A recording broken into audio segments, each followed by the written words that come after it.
ఈ బిజినెస్ ఏదైనా మీ ఊర్లో ప్రమోషన్ చేయాలంటే అది సుమన్ టీవీతోనే సాధ్యం. ఇప్పుడే సంప్రదించండి. నిన్నటి సభ చాలా గ్రాండ్ సక్సెస్ అయింది. ప్రజలే పెద్ద ఎత్తున కదిలొచ్చి సభను దిగ్విజయం చేశారు. బీఆర్ఎస్ శ్రేణులకి ప్రజలకు చేతులు జోడించి వారి కృతజ్ఞత తెలియజేస్తూ ఉన్నాం. ప్రకృతి కూడా బ్రహ్మాండంగా సహకరించింది. నిన్నటి సభ పెట్టడం అనేది తెలంగాణ ప్రజలకు అత్యంత అవసరం కాబట్టే తప్పకుండా ఆ సభకి దేవుడి ఆశీర్వాదం కూడా తోడైంది. అది తప్పకుండా తెలంగాణ ప్రజలకు కేసీఆర్ గారి యొక్క దిశానిర్దేశం ప్రజలకు కూడా ఉపయోగపడుతుందని చెప్పి మేము భావిస్తూ ఉన్నాం. ముఖ్యంగా మిత్రులారా, నిన్న సత్తుపల్లి మాజీ శాసనసభ్యులు వీరయ్య గారు, అదేవిధంగా పాలేరు మాజీ శాసనసభ్యులు ఉపేందర్ రెడ్డి గారు మన ములుగు రోడ్లో ఆర్టీఓ చెక్ పోస్ట్ పెట్టి బళ్ళని ఆపి గంటల తరబడి ఆపితే ఘర్షణ జరిగింది. నిన్న ఆర్టీఓకు దెబ్బలు ఒక్కటే తక్కువ ఉన్నాయి. నాలంటోడు కనుక అక్కడ ప్రత్యక్షంగా ఉంటే అంగి లాగు ఊడదీసి కొట్టేవాళ్ళం. ఎందుకంటే ప్రజలను నడెండలో నడి రోడ్డు మీద నిలబెట్టి లక్షలాది మంది ప్రజలు వచ్చేటువంటి దారిలో ఆర్టీఓలు చెక్ పోస్ట్ పెట్టే పరిస్థితి ఎందుకు వచ్చింది? గతంలో ఉమ్మడి ఏపీలో కానీ 10 ఏళ్ల కేసీఆర్ పాలనలో కానీ ఏ పార్టీలు సభలు పెట్టినా ఈ రకమైనటువంటి అడ్డగింతలు ఎప్పుడు జరగలేదు. ఇవాళ నా నియోజకవర్గంలో, నా నర్సంపేట నియోజకవర్గంలో ఒక స్కూలు కాలేజీ యాజమాన్యం ఒక్క బస్సు కూడా ఇలా బీఆర్ఎస్ పార్టీ సభకు ఎంత అడిగినా ఇవ్వలేదు. అంటే దాని తీవ్రత ఎట్లా ఉందో, కుట్రలకు ఏ విధంగా రేవంత్ రెడ్డి ప్రభుత్వం తెరలేపిందో అర్థం చేసుకోవాలని చెప్పి నేను విజ్ఞప్తి చేస్తూ ఉన్నాను. ఈ జిల్లాలో ఎవరైతే సహకరించే ప్రయత్నం చేస్తారో వాళ్ళను కూడా బెదిరించే ప్రయత్నం చేశారు. అధికార పార్టీ ఎమ్మెల్యేలు వాళ్ళు ప్రవర్తించిన తీరు, సిగ్గుమాలిన చర్యలు, ఇది ప్రజాస్వామ్యానికి మంచిది కాదు. రేపు కాంగ్రెస్ పార్టీ వాళ్ళు సభలు పెడతారు, ఇతర పార్టీలు సభలు పెడతారు.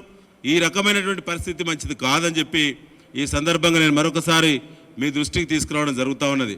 ముఖ్యంగా అధికార పార్టీ ఎమ్మెల్యేలు ఆర్టీఓలతో మాట్లాడుతూ జిల్లా యూనియన్లో కాన్ఫరెన్స్ కాల్లో మాట్లాడే ఎవిడెన్సెస్ కూడా ఉన్నాయి మా దగ్గర. ఇంత చిల్లర కొడిగడతారా? ఒక రాష్ట్ర స్థాయి ఒక ఈవెంట్, ఒక అవకాశం ఇలా వరంగల్కు దక్కితే ఇలా దాన్ని చెడగొట్టే ప్రయత్నం అధికార పార్టీ ఎమ్మెల్యేలు చేసిళ్ళు. నిన్న మీరే ప్రెస్ మిత్రుల సాక్షులు.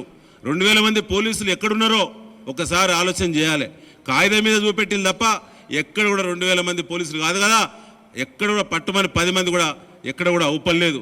నిన్న 5 గంటలకే వరంగల్ రోడ్డు ప్రెజర్ ఉంటుందని చెప్పి మేము చాలాసార్లు చెప్పినాం, వ్రాతపూర్వకంగా ఇచ్చినాం.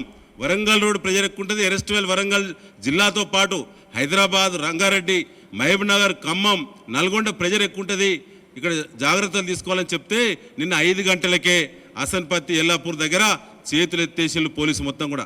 అసలు వరంగల్ పార్కింగ్కి సంబంధించినటువంటి అక్కడ నిన్న 5 గంటలకు పెద్దలు ఎమ్మెల్సీ శ్రీనివాసరెడ్డి గారు, మేమే ట్రాఫిక్ డ్యూటీ చేసే పరిస్థితి వచ్చింది. లాఠీ పట్టుకొని, కట్టె పట్టుకొని. ఆ స్థితి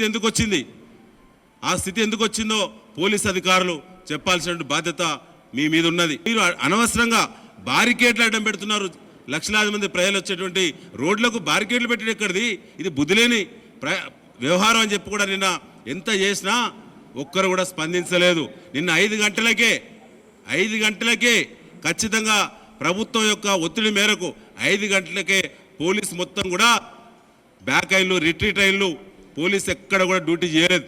ఎక్కడ కూడా ఏ ప్లేస్లో కూడా నిన్న డ్యూటీ చేయలేదు. ముఖ్యమంత్రిగా మన మాజీ ముఖ్యమంత్రి గారు కేసీఆర్ గారి యొక్క భద్రత పట్ల కూడా నిన్న మొత్తం వదిలేసి నిన్న ప్రెస్ గ్యాలరీ మీదకి లక్షలాది మంది ప్రజలు మీదికి వచ్చేటువంటి పరిస్థితి వచ్చింది. ప్రమాదం నుంచి నిన్న బయటపడ్డారు. ఏదైనా జరిగితే దాని బాధ్యులు ఎవరు?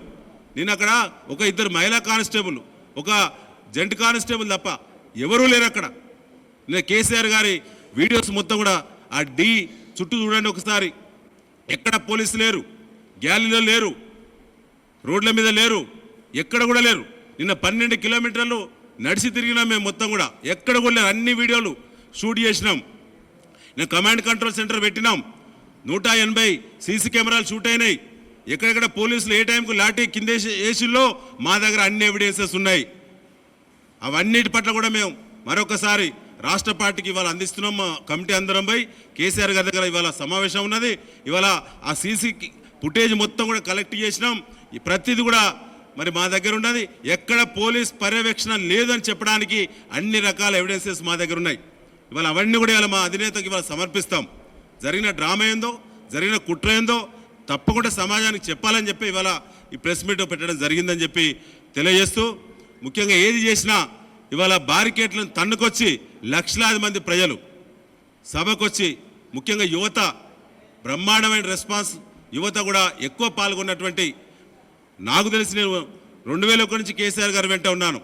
6 సభలకు నేను బాధ్యతతో పనిచేసిన, ఇది 6వ సభ. ఎప్పుడు కూడా ఇంత యూత్ ఉద్యమ సమయంలో ఉన్నారు.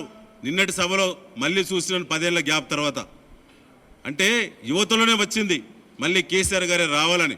నిన్న సభ జరుగుతూనే ఉన్నది. కేసీఆర్ గారు కాన్వాయ్ రిటర్న్ ప్రారంభమైన క్షణంలోనే కాంగ్రెస్ పార్టీ మంత్రులు ప్రెస్ మీట్లో మాట్లాడారు. సునామీని తలపించే సభను చూసి ఓర్వలేని సన్యాసులు పర్సంటేజీలకు అలవాటు పడి ఛాంబర్లనే సెక్రటరీలే తన్నుకునేటువంటి కాంగ్రెస్ మంత్రులు నిన్నటి సభను ఓర్వలేక ప్రెస్లో స్పేస్ కోసమే నిన్న ప్రెస్ మీట్ పెట్టిళ్ళు. పొంగులేటి శ్రీనివాసరెడ్డి, సీతక్క గారు, జూపల్లి, కొద్దిగానైనా సిగ్గు అనిపిస్తలేదా? ఒక రజతోత్సవ సభ, మా మా పార్టీ బర్త్డే, మా వార్షికోత్సవ సభ, మా 25 ఏళ్ల పండుగ, కామన్ సెన్స్ కోల్పోయి పెడతారా?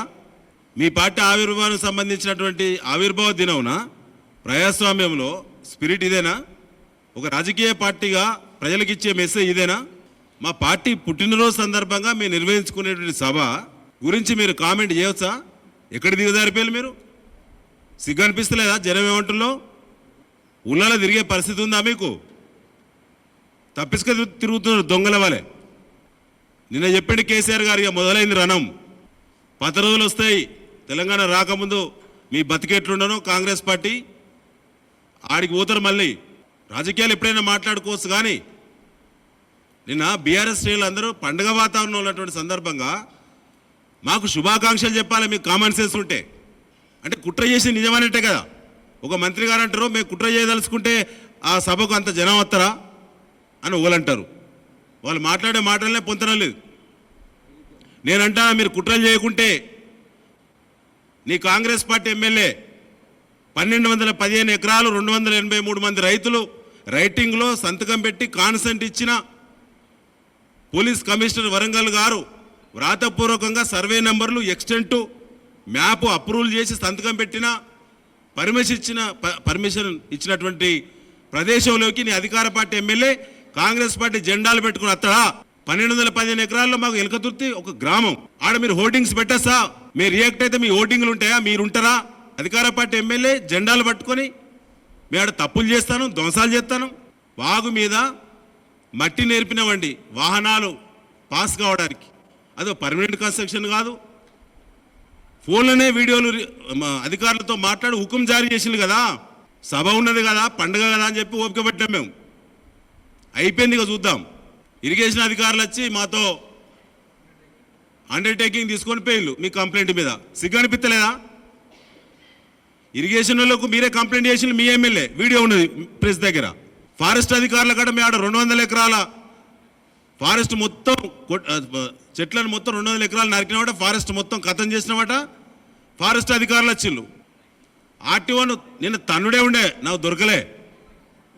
ఆర్టీఓలు బహిరంగంగా వార్నింగ్లు ఇచ్చిళ్ళు స్కూల్ యాజమాన్యానికి. పోలీసులు బిచానెత్తేసిళ్ళు మధ్యలోనే. ఇవి కుట్రలు కాదా? ఎన్నో సభలు ఎన్నో చేసినాం, కానీ ఇంత చిల్లరగా ప్రభుత్వం ఎప్పుడు ఎవరు కూడా బిహేవ్ చేయలే. మా కేసీఆర్ గారి పాలనలో కాంగ్రెస్ పార్టీ సభలు పెడితే ఎక్కడన్నా ఒకసారన్నా ఇబ్బందులు ఎక్కడ చేయలేదు. అన్ని రకాల కుట్రల అన్నిటినీ ఛేదించి మా పార్టీ శ్రేణులు తన్నుకొనొచ్చి ఇలా సభను సక్సెస్ చేసిన మా పార్టీ శ్రేణుల యొక్క స్ఫూర్తికి శిరసు వంచి వారికి పాదాభివందనం తెలియజేస్తున్నాం. Thank you.